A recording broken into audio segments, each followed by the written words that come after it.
पन्हाळगडाला यवनांचा प्रचंड वेढा पडलेला होता। रसद संपत चाललेली होती। अशातच छत्रपती शिवरायांनी धाडसी निर्णय घेतला।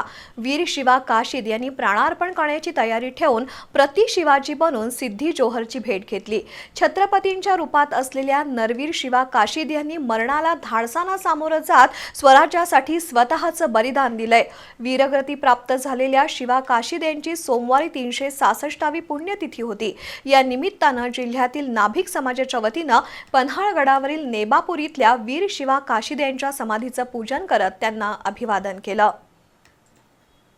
पन्हाळगडावरील नेबापूर इथले वीर शिवा काशीद यांनी स्वराज्यासाठी प्राणार्पण केलं। त्यांची नेबापूर इथं समाधी आहे। या समाधीस्थळी दरवर्षी वीर शिवा काशीद यांच्या जयंती आणि पुण्यतिथीनिमित्त उपक्रम राबवले जातात।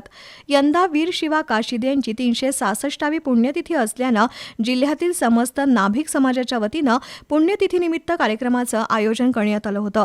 सोमवार सकाळपासूनच नेबापूर इथल्या समाधीस्थळी नाभिक समाज बांधव आणि भगिनींनी गर्दी केली होती। आमदार चंद्रदीप नरके, जिल्हा परिषदेच्या अर्थ आणि शिक्षण सभापती शीतल यादव, प्रवीण यादव, महाराष्ट्र नाभिक महामंडळ महिला जिल्हाध्यक्षा मेघा राणी जाधव, पश्चिम महाराष्ट्र देवस्थान समितीचे माजी सचिव शिवराज नायकवडी, पंचगंगा सहकारी बँकेचे उपाध्यक्ष भगवान काशीद, सयाजी झुंजार, बाबासाहेब काशीद, मारुती टिपुगडे, मनोहर झेंडे, माजी नगरसेवक ईश्वर परमार, प्रमोद झेंडे, मोहन चव्हाण यांच्यासह कोल्हापूर जिल्हा नाभिक महामंडळ, नरवीर शिवा काशीद संवर्धन समिती आणि महिला मंडळाच्या पदाधिकाऱ्यांनी समाधीवर अभिषेक घातला। त्यानंतर समाधीचं पूजन आणि पुष्प अर्पण करून अभिवादन करण्यात आलं। छत्रपती शिवराय नरवीर शिवा काशीद यांच्या नावाचा जयघोष करण्यात आला। समाधी परिसरात मावळ्यांनी शिवकालीन युद्धकलेची प्रात्यक्षिकं सादर केली। त्यानंतर नाभिक समाजाच्या प्रतिनिधींनी गडावरील शिवा काशीद यांच्या पुतळ्याचं पूजन करून त्यांना अभिवादन केलं।